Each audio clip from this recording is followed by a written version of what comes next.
السلام علیکم، امید ہے کہ آپ خیریت سے ہوں گے۔ آج میں نے آپ سے تھوڑی سی گفتگو کرنی ہے۔ یہ جو 2-3 منٹ کی گفتگو ہے، آپ اس کو ضرور سنیے گا، شاید یہ آپ کو ایک عمل کرنے پر مجبور کر دے۔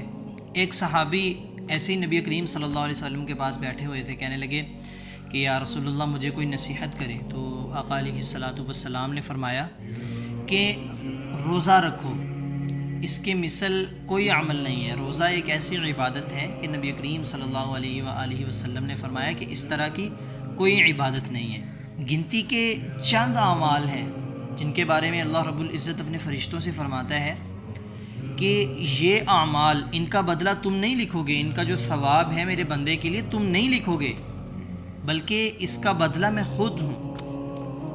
روزے کا جو ثواب ہے، اس کا جو بدلہ ہے، فرشتوں سے یہ کہا گیا ہے کہ تم نے نہیں لکھنا اس کے بارے میں۔ اللہ رب العزت اپنی شان کے مطابق اپنے بندے کو اس کا بدلہ دیں گے۔ تو یہ شان ہے روزے کی۔ لیکن بہت سے لوگ ہیں، ہمارے ہاں بہت سے لوگ ہیں جو روزہ ہی نہیں رکھتے، روزہ نہیں رکھا اور رمضان کا احترام بھی نہیں کرتے۔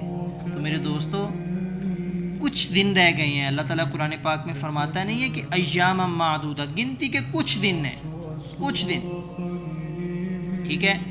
تو ان میں جو ہے خود کو اتنا چینج کر لیں، خود کو اپنے گناہوں سے پاک کر لیں کہ آپ کا صرف گناہ کرنے کو ہی نہ یہ دل کرے۔ دیکھیں، وہ تو ایک شیطان کی چال ہے نا، آپ سے گناہ کروا لیتا ہے، لیکن اللہ رب العزت کی بارگاہ کے دروازے تو ہر ٹائم کھلے ہیں توبہ کے لیے، آپ ہر وقت توبہ کر سکتے ہیں۔ اور پھر یہ رمضان کا مہینہ آپ کو نصیب ہوا تو میرے دوستو اس کے اندر ضرور روزے رکھیں۔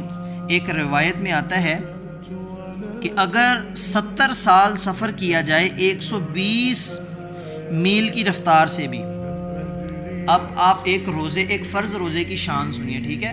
ایک فرض روزے کی شان سنیے۔ اگر 70 سال سفر کیا جائے 120 میل کی رفتار سے بھی، ایک روزہ، اور وہ بھی نفلی روزہ، اگر اللہ کی راہ میں رکھا تو 70 سال میں جتنا سفر طے ہوتا ہے، اللہ رب العزت اس بندے کو اتنا جہنم سے دور کر دیتے ہیں۔ اگر آپ ایک نفلی روزہ رکھتے ہیں میرے دوستو، آپ خود تصور کریں، آپ خود سوچیں کہ ایک جو فرض روزہ ہے اس کی کیا شان ہوگی۔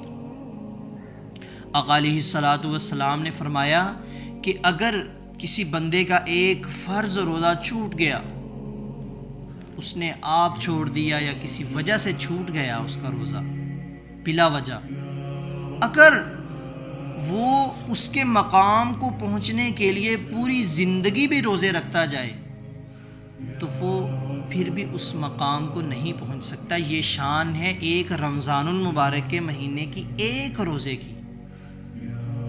تو میرے دوستو، آج ہمیں سمجھنا چاہیے اور ہمیں کس وقت دعا کرنی چاہیے رمضان المبارک میں، کیا عبادت کرنی چاہیے۔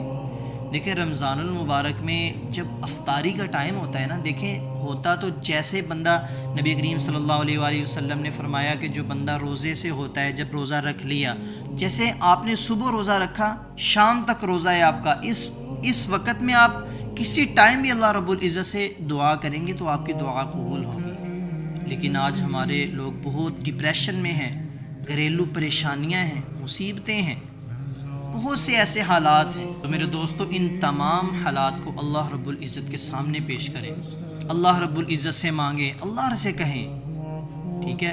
آپ کو چھوٹے سے چھوٹا کام بھی ہے، اللہ کی طرف دیکھیں، یہ بندوں کی طرف نہ دیکھیں، ان کا احسان نہ لیں، اللہ سے دعا کریں، اللہ سے خود کو جوڑیں۔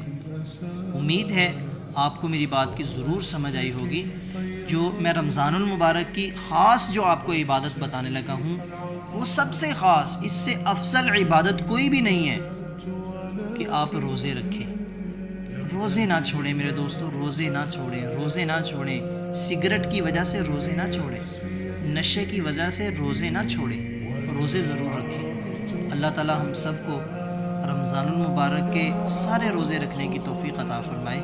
جزاک اللہ خیر۔ السلام علیکم۔